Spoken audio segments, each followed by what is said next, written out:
अस्सलाम वालेकुम शराय दोस्तों से मैं हूं अब्दुल करीम सिद्दीकी और आप हैं AQS के साथ। मेरे साथ हैं जनाब असद मलिक साहब। मलिक साहब कैसे हैं? जी अल्लाह का शुक्र है सिद्दीकी साहब। मलिक साहब क्या चल रहा है इस्लामाबाद हाई कोर्ट में? इस्लामाबाद हाई कोर्ट में जी चेंज ऑफ कमांड हुई है और इस वक्त कोई अफरा तफरी सी है, लोग नए ओहदे शोदे ये वो, तो नई चीफ जस्टिस आते हैं, वो अपनी टीम साथ लेके आते हैं, तो उनको भी एडजस्ट करना होता है। कुछ पुराने लोग होते हैं, उनको भी थोड़ा सा आगे पीछे करना होता है। तो इस वक्त आप समझें कि अगरचे कायम मकाम चीफ जस्टिस हैं, लेकिन जो सूरत हाल है वो यही है कि जैसे शायद उनको पूरा यकीन है कि मैं चीफ जस्टिस भी बन जाऊंगा। तो बस अब यही चीज़ें चल रही हैं, कोई एडजस्टमेंट हो रही है फिलहाल। क्या किस किस्म की एडजस्टमेंट चल रही? क्या इधर उधर से किसको कर दिया इधर उधर? आते साथ ही उन्होंने जो है ना, वो जो जस्टिस आमिर फारूक जो है, उनकी एडमिनिस्ट्रेशन के जो बड़े अहम जो लोग थे उनको साइडलाइन कर दी है। अच्छा। और रजिस्ट्रार जो हैं उनका कल कॉन्ट्रैक्ट ख़त्म हो रहा है 17 तारीख को। तो ये रजिस्ट्रार कहाँ से हैं? ये सेशन जज थे, इनको यहाँ पर रजिस्ट्रार लगाया गया था, पंजाब से आए थे, तो इनको लगाया गया था। दरमियान में ये रिटायर सुपरनुएट हो गए थे, फिर उसके बाद इनका जो है वो कॉन्ट्रैक्ट इनको मिल गया था, 2 बार एक्सटेंड हुआ। तो अभी इनका कॉन्ट्रैक्ट कल ख़त्म हो रहा है, तो अगर जस्टिस आबिर फारूक होते तो ये एक्सटेंड हो जाता। तो वो जो मेरी इतलात हैं कि इनको एक्सटेंशन नहीं मिल रही, तो कल उनका आखिरी दिन होगा। फिर एक यहाँ पर एडिशनल स्टार इस्टेब्लिशमेंट थे, उनको जो है वो हटाया गया। फिर एक जो सेक्रेटरी थे चीफ जस्टिस के, उनको भी चेंज कर दिया गया। तो अब ये बाकी नीचे भी जो है वो आहिस्ता आहिस्ता जो है वो चेंजेस वो हो रही हैं। और नया जो स्टाफ आया है उनका, वो इनके साथ कुछ 6-7 साल से था, तो अब उनको थोड़ा सा इतना मेरे ख्याल में इतनी उनका इतना तजुर्बा नहीं, क्योंकि ये लाहौर हाई कोर्ट में इनका जो नंबर था वो था 15वें नंबर पे थे। तो ज़्यादातर रजिस्ट्रीज वगैरह जो थी, मतलब बावलपुर, मुल्तान वगैरह, वहाँ पर सरफराज डोगर साहब, जी सरफराज डोगर साहब, तो वो उनके साथ वो करते रहे। तो एक बड़े स्टेशन पे और एक चीफ जस्टिस के साथ जो जिस तरह से स्टाफ काम करता है, कोऑर्डिनेशन वो उस तरह से कि उनको किस तरीके से चलाना है, वो इनको शायद नहीं। क्योंकि या तो हो ना कि आपने प्रिंसिपल सीट में सीनियर प्यूने जज ये शुरू के 3-4 जजेस के साथ अगर आपने काम किया हुआ है, तो आपको होता है कि हमने चीज़ों को कैसे हैंडल करना है। तो वो चीज़ मुझे नज़र नहीं आ रही। इनएक्सपीरियंस लगे हैं। हाँ, वो मुझे थोड़ा सा इनएक्सपीरियंस जो है ना, वो मामला वो लग रहा है। तो वो जो इस्लामाबाद हाई कोर्ट के जजेस का सीनियरिटी का इशू था, इनकी वजह से जो डिस्टर्ब हुआ था जुडिशल कमीशन के अंदर भी, उसके बाद तो चीफ जस्टिस ने बड़े वाज़ेह तौर पे कहा कि इनका नाम नहीं आना चाहिए था सुप्रीम कोर्ट के जजेस के लिए, क्योंकि वहाँ से ये आए हैं तो इनकी सीनियरिटी ऊपर हो गई। वैसे 15वें नंबर पे थे, और जो है वो कोई भी मासवाए आमिर फारूक साहब के इस्लामाबाद हाई कोर्ट से किसी और दीगर जज को कंसिडर नहीं किया गया। गुल हसन साहब जो है वो एक्टिंग सुप्रीम कोर्ट के जज हो गए। तो आप कह रहे हैं कि हल्फ उठाने के बाद वो बड़े फातिहाना अंदाज, हाँ, बड़े फातिहाना अंदाज में, बल्कि मुझे तो ये भी पता चला कि जब ये इनको तो पता था कि मैं एक्टिंग चीफ बन जाऊंगा, तो ये वैसे ही उधर वॉक कर रहे थे, वहाँ पर कोहसार मार्केट के साथ जो स्ट्रीट है, वहाँ पर 3-4 जजेस 5 जजेस जो हैं उनकी रिहाइश गाहें हैं। तो इनको जो घर मिला है वो था जस्टिस सरदार इजाज़ इसहाक खान साहब के पास। तो जब वो इधर रह रहे थे, तो उनका अपना घर था फ़ज़ाइया में। तो जब हाउस रेंट बढ़ा 3.5 लाख, 3,60,000 हो गया, तो उन्होंने ये घर छोड़ दिया और वो वापस चले गए अपने जो फ़ज़ाइया में उनका घर है। काफ़ी बड़ा घर है, बड़ा उन्होंने पैसे लगाए उन पर, और उसको अपना घर डिक्लेयर कर लिया। वो उधर चले गए। नहीं, अब वो हाउस रेंट ले रहे हैं 3.5 लाख रुपए। तो ये घर खाली पड़ा हुआ था, तो ये इनको दे दिया गया। तो ये जज साहब उधर वॉक कर रहे थे, तो किसी पुलिस वाले ने कहीं इनको देखा, तो उसने कहा सर आपकी आप यहाँ पर कोई खैरियत है सर आप? तो उन्होंने कहा मैं देख रहा हूँ यहाँ पे चीफ जस्टिस का घर किधर है। तो उन्होंने कहा सर इधर चीफ जस्टिस का घर तो कोई नहीं है, क्योंकि जुडिशियल कॉलोनी तो नहीं है, वो तो एक प्राइवेट इलाका है, वो तो federal government employees housing foundation जो है, सॉरी स्टेट ऑफिस जो है, वो सरकारी रिहाइश के सरकारी घर हैं, गवर्नमेंट अकोमोडेशन है। वैसे वो ग्रेड 22 के जो लोग थे वो वहाँ पे रहते थे, इन्होंने तो धक्के से ही ले लिए इस्लामाबाद हाई कोर्ट वालों ने। अच्छा, तो वो अब कहते हैं जी कि ये इधर चीफ जस्टिस का घर, उन्होंने कहा जी ये तो चीफ जस्टिस का घर तो यहाँ पे नहीं है, यहाँ पे तो सारे यही वाले घर हैं। उन्होंने कहा फिर कैसे पता लगेगा कि चीफ जस्टिस किधर रहते हैं? उन्होंने कहा सर ये तो अब मतलब आपको झंडा शंडा लगा लें तो तभी पता लगेगा, अदरवाइज़ तो वहाँ पे सारे चीफ ही रहते हैं। वहाँ पे एडिटर जनरल का भी घर है, उन्होंने भी कोई झंडा लगाया कि पता लगे कि एडिटर जनरल रहते थे। और जब बुलंद अख्तर राना उधर रहते थे तो उन्होंने झंडा लगाया हुआ था, उसके बाद तो मैंने नहीं देखा वहाँ पे। तो ये एक है, तो इस तरह की चीज़ें हैं। अब फिर जैसे अगर नहीं तो फिर कुछ पता नहीं लगा कि भाई हाँ चीफ जस्टिस का कार किमें पता लगेगा यार। अब वो देखें ना, चीफ जस्टिस के घर का नहीं पता लग सकता। यहाँ तो ये है कि आप बाहर लिख के लगाएं कि ये रास्ता चीफ जस्टिस के घर को ये रास्ता चीफ जस्टिस के घर को, लेकिन वो प्राइवेट इलाका है, उधर कोई टेररिस्ट ही आ जाए कि चलो शुगर है उन्होंने निशानदेही पहले की थी हुई है तो बम फाड़िए, अल्लाह ना करे। क्यों आप इस नहीं, वो मैं आपको बता रहा हूँ ना, उधर देखें वो उधर पीछे डैनिश एम्बेसी है, एक दफ़ा आपको याद होगा, उसके पीछे उसी इलाके में वहाँ पे टेररिस्ट एक्टिविटीज़ भी होती रही हैं, धमाका हुआ था घर। हाँ, तो वो इस तरह की वो वहाँ पर होती रहती हैं। तो ये एक जो चीज़ है ये अब हाई कोर्ट में इस वक्त चल रही है कि वहाँ पर अब अभी हमें समझ भी नहीं आ रही, और थोड़ा सा इनको भी शायद थोड़ा सा अंदाज़ा नहीं हो रहा है।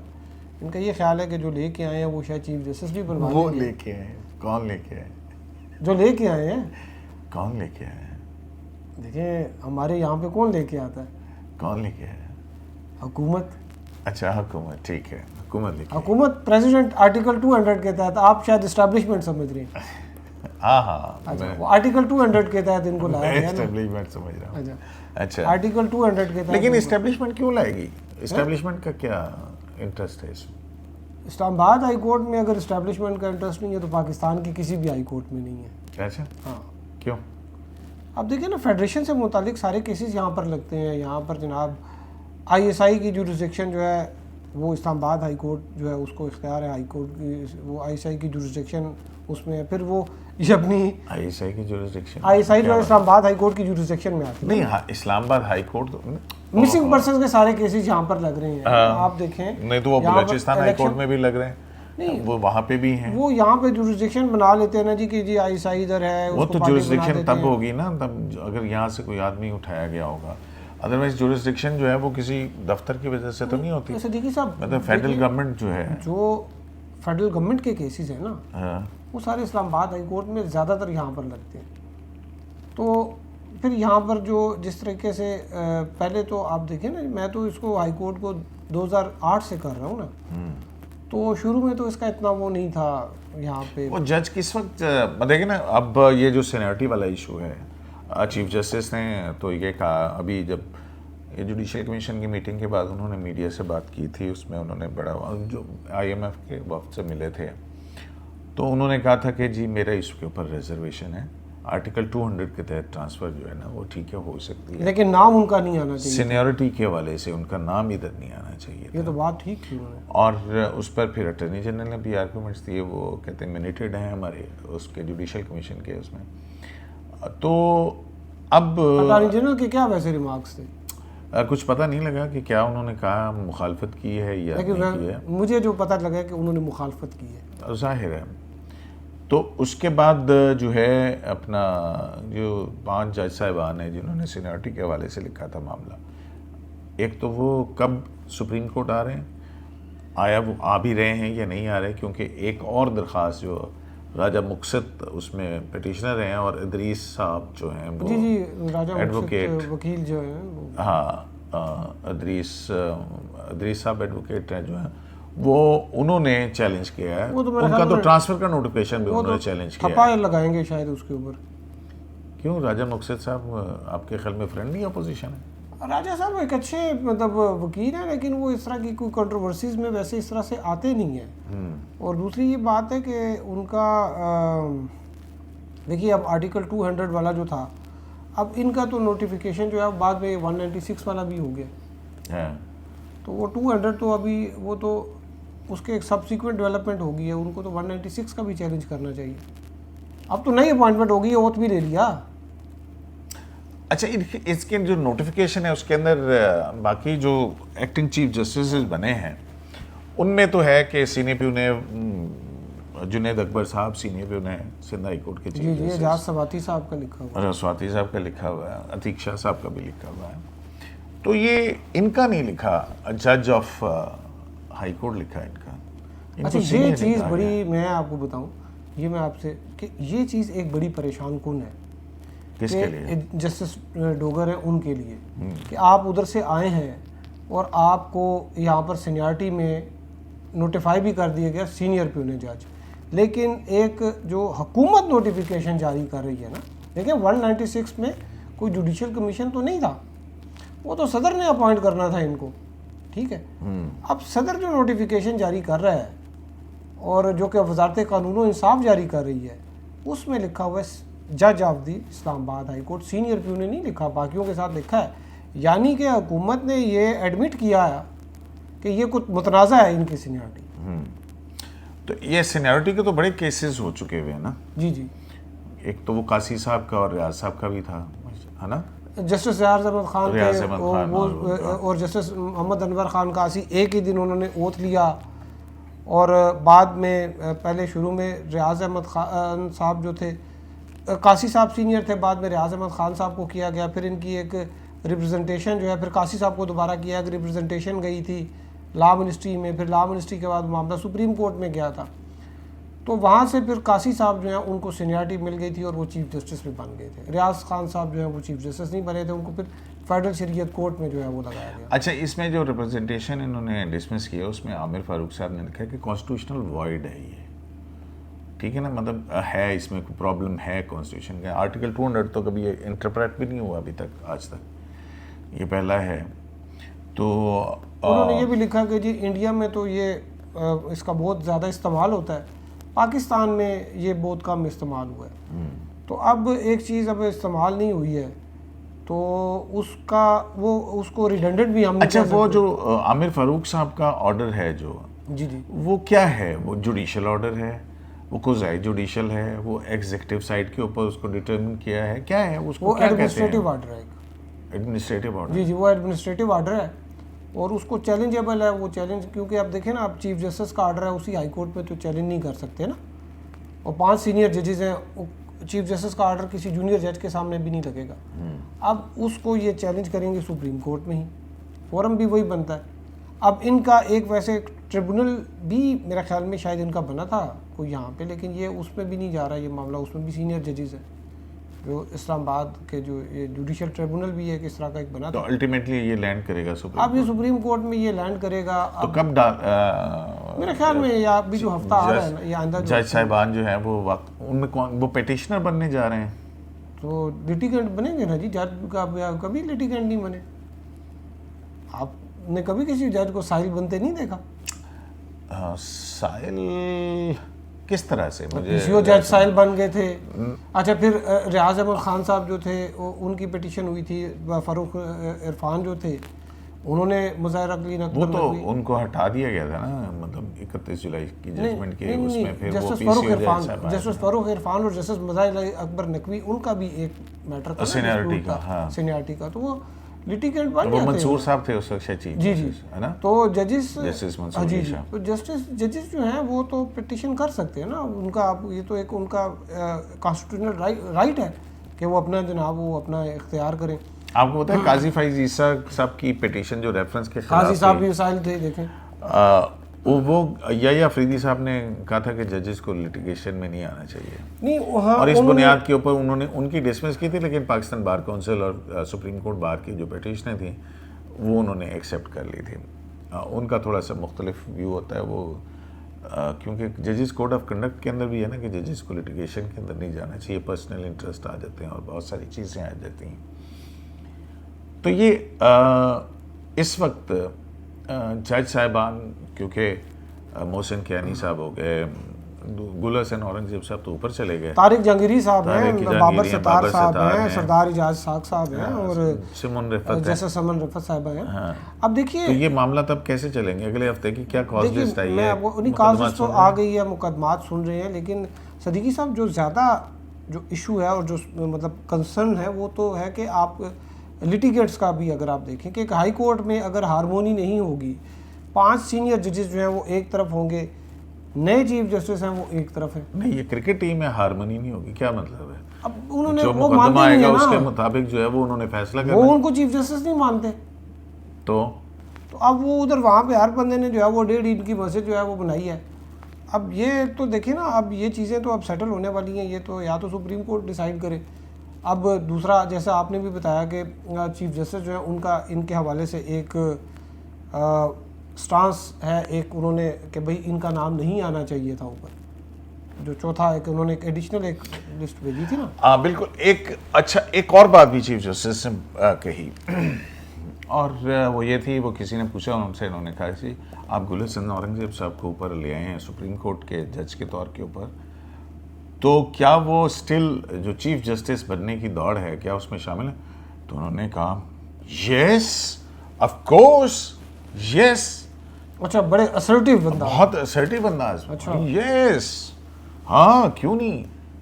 और उन्होंने कहा वैसे देखा जाए टेक्निकली तो जज तो वो हाई कोर्ट के ही है ना, सुप्रीम कोर्ट में तो वो एक एक्टिंग जज की, ये भी एक और नॉर्मली मेरा ख्याल आएगी कि नहीं आएगी आपकी एक्टिंग जज की जो, हाँ देखिए एक्टिंग जज तो आर्टिकल 181 के तहत है, और वो उसमें तो स्पेसिफिकली लिखा हुआ है player of the chief justice, जो उनका नोटिफिकेशन उसमें है कि player of the chief justice है, और जब तक इनको जो है या प्रेसिडेंट भी वापस कर सकते हैं। तो वो तो एक आप समझेंगे एक डेपुटेशन है। अब ये देखिए ना, इसमें एक जो सिविल सर्विस का जिस तरह से एक स्ट्रक्चर होता है, सुप्रीम कोर्ट का ज़रा उससे थोड़ा सा मिलता जुलता है, लेकिन ज़रा डिफरेंट है। अब वो देखें किसी वक्त अगर वो उनको वापस भी भेज सकते हैं, लेकिन इसमें जो बात बड़ी एक अहम वो ये है कि जब इस्लामाबाद हाई कोर्ट से जो 3 नाम जाएंगे, वो तो मियां गुल साहब का नाम नहीं भेजेंगे, जस्टिस मियां गुल का, वो तो अपने 3 जजों का नाम भेजेंगे ना, जो अभी 3 जजेस लाइन में हैं। वो तो भेजेंगे जस्टिस सरफराज रोगर का, वो नाम भेजेंगे जस्टिस मोहसिन अख्तर कैनी साहब का, और नाम भेजेंगे जस्टिस तारिक महमूद जहांगीरी साहब का, जो कि सीनियरिटी में 3 नाम है।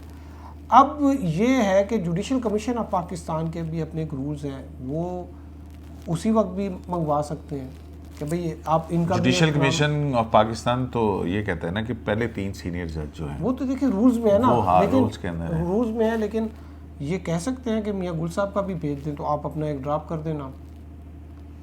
हो सकता है जैसे सरफराज रोगर साहब का नाम ही ड्राफ्ट कर दें कि जी ये तो बाहर से आए हैं, और इनको आपको लगता है कि जो एक्टिंग चीफ जस्टिस हैं ये या जुडिशल कमीशन ऑफ पाकिस्तान की जल्द मीटिंग हो जाएगी, या इंतज़ार किया जाएगा कि ये सीनियरिटी का इशू जो है वो पहले तय हो, और फिर उसके बाद जो है इस्लामाबाद हाई कोर्ट के चीफ जस्टिस के मामला है? तो आपको ये लंबा एक्टिंग चीफ जस्टिस लगते हैं? मेरे ख्याल में सदीकी साहब जो थोड़ा बहुत मुझे सुनने मिली है कि 2-3 हफ्ते जो है ना, उसमें इनकी कारकर्दगी भी देखी जाएगी, सेटिस्फैक्ट्री है कि नहीं है, तो पता भी लग जाता है ना। आप देखें, आपने कभी देग पकते हुए देखी है? चावल का एक दाना उठाते हैं, नहीं, देग पकते हुए देखना और बात है, तो क्या है वो तो वो बस तो वो पतीली में भी एक दाना देखा जाए, हाँ, तो देग में जरूर देखते, उसमें आप एक दाना चेक करते हैं, तो ये वाला देखेंगे कि अगर वाकई कोई हो सकता है कि चल भी तो सकती है। फर्स्ट टेस्ट क्या हो सकता है इनका? तो अभी अगले हफ्ते देखें ना, बहुत सारे यहाँ पर वो 190 मिलियन पाउंड वाली वो तो लगा हुआ है, वो तो अपील लगी हुई है, वो तो राजा इनाम अमीन मिन्हाज साहब के पास, जस्टिस राजा इनाम अमीन मिन्हाज है, उनके पास लगी हुई है, तो वो देखेंगे। तो फिर बाकी क्या रह गया? बाकी देखना है कि ये बाकियों के साथ चल सकते हैं नहीं चल सकते। देखें, अब इशू ये है ना कि जो बार यहाँ पर जो लॉयर्स की रिप्रेजेंटेटिव बॉडीज़ हैं, इस्लामाबाद बार काउंसिल है, Islamabad high court bar association और डिस्ट्रिक्ट बार एसोसिएशन है, वो तीनों इनको नहीं मान रहे चीफ जस्टिस। उनके मानने ना मानने से क्या होता है? देखिए, मानने ना वो मानने, कोर्ट रूम में बैठ रहे हैं, कोर्ट रूम में बैठ रहे हैं, सारा कुछ कर रहे हैं, लेकिन आप देखिए ना कि अगर आपको 5 जज नहीं मान रहे, सतह पे ऑर्डर्स पास कर रहे हैं, नहीं, अगर आपको 5 जज नहीं मान रहे, आपको बार एसोसिएशन नहीं मान रहे भाई मेरे, और आप देखिए इसके अलावा भी क्या हुआ कि एडवोकेट जनरल साहब जो है, आपको पता है वो किस तरह से आए यहाँ, क्या हुआ उनके साथ? वो 2 बार गए, मुलाकात ही नहीं हो सकी है। अच्छा, अब तो ये डिस्क्वालिफिकेशन है चीफ जस्टिस? देखिए, डिस्क्वालिफिकेशन की बात नहीं है, हाँ, बात ये है कि आपने के जो स्टाफ है ये उसका काम था कि प्रिंसिपल लॉ अफसर है एक फेडरल गवर्नमेंट का, जो कि आया है चीफ जस्टिस को मिलने और एक्टिंग चीफ जस्टिस को मिलने आया है, उसको मुबारकबाद देने। आपने पहले दिन हो उसको, सकता है टाइम ही ना लेके आए हों, वो बिजी हों। देखिए अब प्रिंसिपल लॉ अफसर को आप कैसे कह सकते हैं कि आप मतलब एक अदालत में बैठे हुए हैं, वो अपने किसी काम से आया, किसी ऑफिशियल काम से आया हुआ है, ठीक है। पहले दिन आपने कहा जी वो बिजी है, नहीं मिल सकते, वो वापस चले गए। वो अगले दिन फिर कौन आए, है एडवोकेट जनरल? अयाज शौकत साहब हैं। अच्छा। अगले दिन वो फिर आए, वो 40 मिनट बैठे रहे। वो कहते हैं भी मेरा दफ्तर जो है वो मेरा दफ्तर बताएं मैंने किधर बैठना है, मेरे दफ्तर पे आपने अपनी 11 नंबर की अदालत बना ली थी, वो आप खता खाली हो गई है, दफ्तर मेरा वापस करें, मेरे स्टाफ है साथ में। अब वो 40 मिनट बैठे रहे हैं, 40 मिनट बाद कहते हैं जी वो ये एडवोकेट जनरल का शिकवा है। एडवोकेट जनरल को मुलाकात नहीं करने दी ना। अच्छा, अब देखिए, नहीं तो ऑफिस और 11 नंबर अदालत ये क्या? वो असल में यहाँ पर जो 11 नंबर अदालत थी ना, ये एडवोकेट जनरल यहाँ पर बैठते थे। तो जब ये 3 जजेस आ गए तो फिर वो जल्दी में वो उसको कोर्ट रूम बना दिया गया, जहाँ पर जस्टिस डोगर जो है वो बैठते थे। अब वो अदालत खाली हो गई है क्योंकि ये कोर्ट रूम नंबर 1 में आ गए हैं, तो वो एडवोकेट जनरल जो है उनको वो कमरा वापस नहीं मिल रहा। अब या शायद ये भी हो सकता है कि वो देख रहे हो पता नहीं जुडिशल कमीशन की होता है, ना ही ना थ्रू होए तो फिर की होएगा। नहीं तो फिर क्या होगा अगर नाम थ्रू ना हुआ तो? वापस ये आ जाएंगे, सीनियर प्यून जज बन के बैठ जाएंगे, कोई कॉन्स्टिट्यूशनल बेंच ऐड करेंगे, कोई इस तरह का तो है, पुरानी तनख्वाह भी काम करेंगे। अच्छा, वो थोड़ा सा डिफरेंस होता है तनख्वाह में, इतना ज़्यादा नहीं। ठीक है। वो लाहौर हाई कोर्ट भी वापस जा सकते हैं? वो तो अपनी मर्जी से जा सकते हैं ना, अगर कंसेंट दे दें कि जी मैनू पसंद नहीं आई हाई कोर्ट, इधर बंदे ठीक नहीं ने, तो वापस भी उन्हें भेज देंगे। अच्छा, तो फिर क्या होने जा रहा है? फिर होगा क्या? ये तो सिद्दीकी साहब इस्लामाबाद हाई कोर्ट का क्या होगा? 2 हफ्ते बाद जो है ना ये सिचुएशन अभी सामने आएगी, क्योंकि देखिए रिप्रेजेंटेशन का की तो फेट क्लियर है, वो लगेगी कॉन्स्टिट्यूशन बेंच के पास। तो वहाँ पे जैसे समीनुद्दीन है उनका बड़ा अच्छा ताल्लुक है, जैसे सरफराज डोगर उनके साथ। नहीं नहीं, उससे तो कोई फर्क नहीं पड़ता। अच्छा, ताल्लुक होने से क्या फर्क पड़ता? हाँ, ताल्लुक होने से तो कोई फ़र्क नहीं पड़ता। ना बताएं ना, कौन सा अदालती फैसला जिसके ऊपर ताल्लुक की बुनियाद पे आपको इल्ज़ाम लगे? मगर तो वो अकेले हैं, तो बाकी 7 जज नहीं है? नहीं, बाकी 7 जज तो नहीं सुनेंगे ना। वो तो कौन से जज का अच्छा ताल्लुक नहीं होता किसी से? हाई कोर्ट के अंदर वो गुजार के आए हैं तो वहाँ पे होंगे, तो सुप्रीम कोर्ट के अंदर भी तो बाकी जजेस के साथ उनका नहीं, वो ताल्लुक है। बात आपकी ठीक है, लेकिन मैं आपको ये बता रहा हूँ कि जैसे समीनुद्दीन है उन्होंने ये मामला सुनना है कॉन्स्टिट्यूशनल उसका, अनलेस कि अभी तो और भी 6 जज साहिबान आ गए हैं। अभी फिर जुडिशल कमीशन की मीटिंग है। अभी लाहौर हाई कोर्ट के अंदर 4 मेरे ख्याल मज़ीद डिस्ट्रिक्ट एंड सेशन जजेस के वो है, उस हवाले से मीटिंग कॉल कर ली है उन्होंने। जुडिशल कमीशन की मीटिंग हो रही है, तो वहाँ पे वो भी होंगी लाहौर हाई कोर्ट के अंदर वो। तो मज़ीद जज साहिबान आए हैं, तो हो सकता है कि क्योंकि आइन के अंदर तो है ना कि कॉन्स्टिट्यूशनल बेंचेस का जिक्र है, तो एक से ज़्यादा मज़ीद और जज साहिबान जो है उनको कॉन्स्टिट्यूशन बेंच का हिस्सा बनाया जाए, और फिर 2-3 कॉन्स्टिट्यूशन बेंच बन जाए, कम से कम 5 तो होने चाहिए। वो होने चाहिए। फिर उसमें मेरे ख्याल में ये भी है कि इक्वल रिप्रेजेंटेशन, जब आप अपील सुनेंगे तो वो एक अलग वो होगा उसका। बहरहाल देखते हैं क्या कुछ होता है। तो मलिक साहब बहुत शुक्रिया आपका, आपने वक्त दिया। तो जनाब इस्लामाबाद हाई कोर्ट मलिक साहब के ऑफिस हम आए थे, तो हमने कहीं उनके साथ बैठते हैं, गप लगाते हैं कि इस्लामाबाद हाई कोर्ट के अंदर क्या हो रहा है। तो आपने सुन लिया कि इस्लामाबाद हाई कोर्ट में क्या हो रहा है। शराय दस्तूर से एक ही स्लाइड से इजाज़त दीजिए, लाने के बाद।